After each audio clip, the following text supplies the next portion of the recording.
Hello everyone, welcome to Darjeeling Defense Academy. So आज पनि हामी तपाईहरुको कहाँ फेरि पनि म्याथ्सबाट स्पीड टाइम एन्ड डिस्टेन्स को यो कन्टिन्युएसन भिडियो लिएर आएको छौं अनि हामीले प्रिभियसली ट्रेनहरुको बारेमा पढिरहेको थियौं अनि फेरि आज हामी त्यसको कन्सेप्ट अझै बुझ्न लागि चाहिँ अझै क्वेशन्सहरु हामी हेर्ने छौं. So question number 11, a train 364 meters long passes a pole in 26 seconds.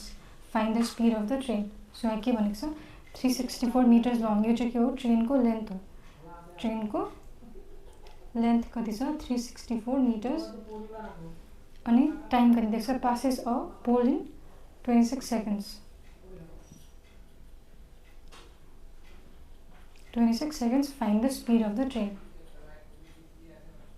Speed of the train. Speed कसरी खोज्छ distance by time.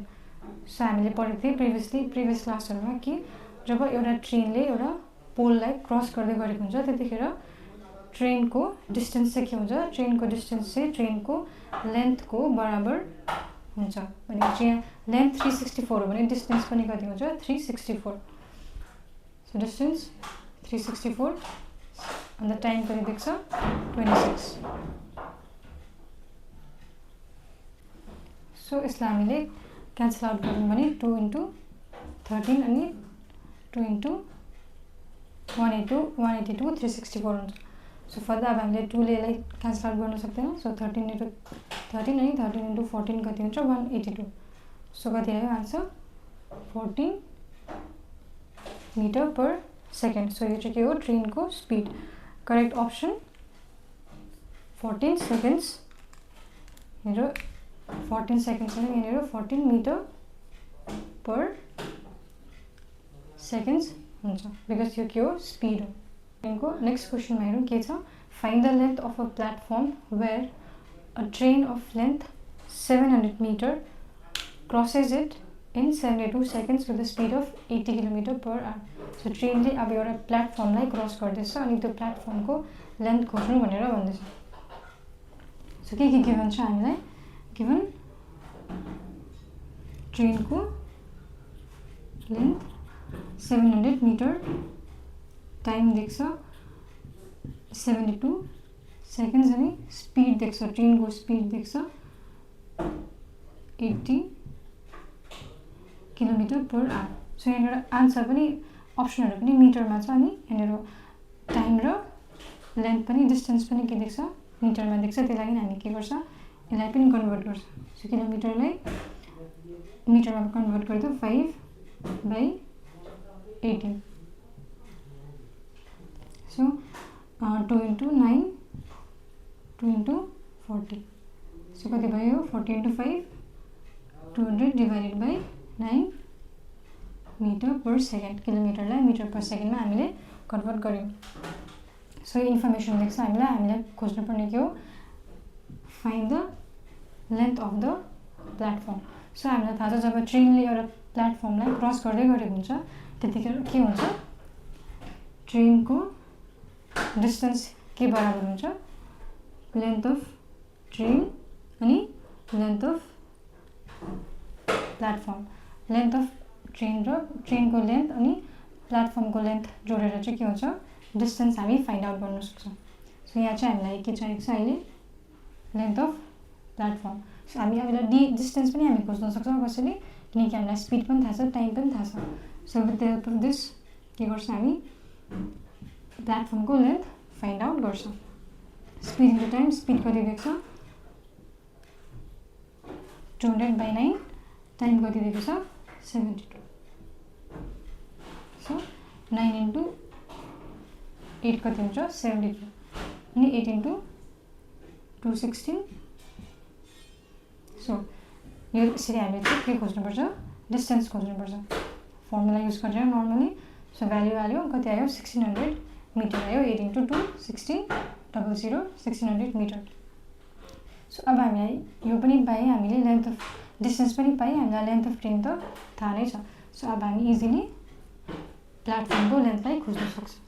सो यो चाहिँ एकदमै इम्पोर्टेन्ट छ कि जब ट्रेनले एउटा प्लेटफर्मलाई क्रस गरिरहेको हुन्छ ट्रेनको लेन्थ अनि प्लेटफर्मको लेन्थ जोडेर चाहिँ के हुन्छ त्यो कति डिस्टेन्स ट्राभल गर्यो त्यो बराबर हुन्छ। सो डिस्टेन्स हाम्रो आयो 1600 अनि हाम्रो ट्रेनको लेन्थ कति छ? ट्रेनको लेन्थ 700, प्लेटफर्मको लेन्थ हामीलाई चाहिएको छ, हामीलाई x मानौँ। सो यहाँ म यहाँ सल्भ गर्दैछु यो क्वेसनलाई स्पेस नभएको कारणले गर्दा। सो 1600 700 यता लिएर माइनस अनि x, सो कति हुन्छ यो 9, 1600 मा 700 माइनस गर्दाखेरि 900। सो x को भ्यालु कति आयो? 900 metre. Correct option option B. So next question number 13. A 120 meter long train is moving at a speed of 65 km per hour and a person is running in the opposite direction at a speed of 7 km per hour. Question: at what time will the train cross the person? So here first of all के देख्छ? एउटा train छ अनि एउटा ट्रेनले एउटा पर्सनलाई के गर्दैछ? Cross गर्दैछ भन्दैछ। सो जब पनि एउटा ट्रेनले एउटा पर्सनलाई के गर्छ? क्रस गर्छ, त्यतिखेर ट्रेनको डिस्टेन्स के हुन्छ? ट्रेनको डिस्टेन्स ट्रेनको लेन्थको बराबर हुन्छ। के हुन्छ? ट्रेनको डिस्टेन्स ट्रेनको लेन्थको बराबर हुन्छ। त्यसो भए यहाँ कति देख्छ? ट्रेनको लेन्थ 120 मिटर। सो यो 120 मिटर चाहिँ के हो? ट्रेनको लेन्थ, अनि ट्रेनको लेन्थ नै के हो? डिस्टेन्स। सो हामीले यो क्वेसनबाट यति चाहिँ थाहा पाउन सक्यौँ। अनि अर्को के भन्दैछ? स्पिड, ट्रेनको स्पिड चाहिँ 65 किलोमिटर अनि पर्सनको 7 किलोमिटर पर आवर। सो यहाँ भन्नु के खोज्दैछ? सपोज यो ट्रेन हो अनि यो पर्सन हो। सो यो पर्सन र ट्रेन अपोजिट डिरेक्सनमा के हुँदैछ? अपोजिट डिरेक्सनमा जाँदैछ। सो कतिखेर चाहिँ कति टाइममा चाहिँ यो पर्सनलाई यो ट्रेनले के गर्छ? क्रस गर्छ। क्वेसन चाहिँ त्यो हो। यो पर्सनलाई यो ट्रेनले क्रस गर्नु लागि कति टाइम लाग्छ भनेर क्वेसनले सोध्दैछ। सो हामीलाई के चाहिएको? टाइम।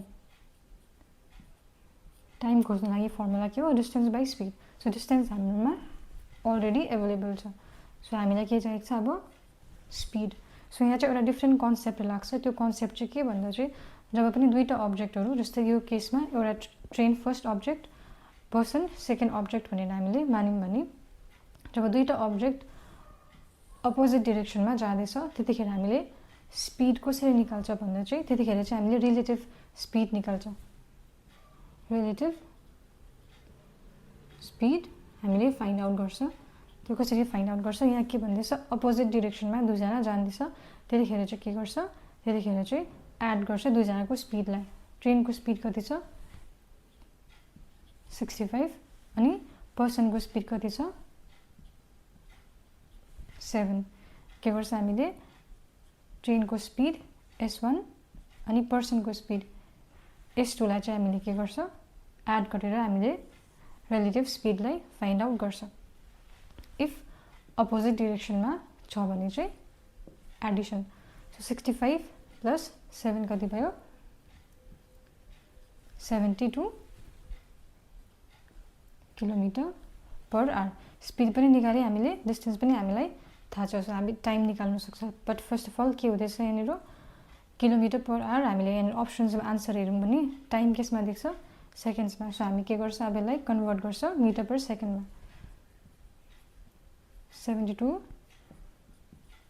लाई मिटर पर सेकेन्डमा कन्भर्ट गर्नु लागि 5/18 ले मल्टिप्लाई गर्छ। सो 18 into 4 कति हुन्छ? 74। 4 into 5 कति हुन्छ? 20। So 20 seconds, 20 metre per second. यो चाहिँ के हो? रिलेटिभ स्पिड हो। सो अब हामी टाइम खोज्छ। टाइम, डिस्टेन्स कति छ? 120। टाइम कति छ? स्पिड कति छ? 20। So 0 0 cancel out. 2 into 6। 2 into 6 कति हो? 12। सो आन्सर कति आयो? टाइम कति आयो? 6 seconds. So answer option B is the correct answer. भनेपछि त्यो ट्रेनलाई, त्यो पर्सनलाई क्रस गर्न लागि कति टाइम लाग्दो रहेछ? 6 सेकेन्ड्स। फर्स्ट हामीले के गर्यो? डिस्टेन्स निकाले। डिस्टेन्स कति छ? लेन्थको बराबर 120 मिटर। यो चाहिँ हामीले याद गर्नुपर्छ। 120 मिटर अनि हामीले के गर्यो रिलेटिभ स्पिड निकाल्यो अपोजिट डिरेक्सनमा छ भने के गर्छ स्पिड फर्स्टको ट्रेनको स्पिड र मान्छेको स्पिडलाई एड गर्यो कति आयो 75 + 7 72 kilometre per hour so because option चाहिँ सेकेन्ड्समा देख्छ हामीले किलोमिटर पर आवरलाई के गर्यो मिटर पर सेकेन्डमा कन्भर्ट गरेँ सो 5/18 ले हामीले मल्टिप्लाई गरेँ 18 × 4 72 अन्त कति भयो चाहिँ 5 × 4 सो 20 मिटर पर सेकेन्ड चाहिँ के हो speed relative speed so time खोज्नु भनेको छ टाइमको formula distance by speed distance 120 हो 120 मिटर देख्छ अनि स्पिड कति देख्छ कति निकाल्यौँ हामीले 20 सो 0 0 क्यान्सल 2 × 6 is 12 त्यसो बाद time taken by the train to cross the person is 6 seconds so यो चाहिँ के एउटा नयाँ कन्सेप्ट थियो एन्ड आई होप यो तपाईँले बुझ्नुभयो